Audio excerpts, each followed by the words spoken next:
Putra Pelangi SR2. Yup. Putra Pelangi baru datang masuk di terminal arah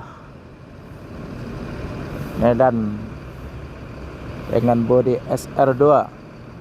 Masih mengkilat, apa habis dicat kamu gimana ya?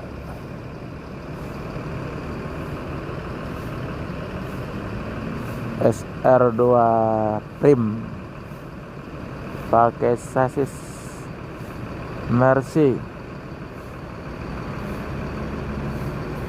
lagi menyala pagi ini, kayaknya cerah banget.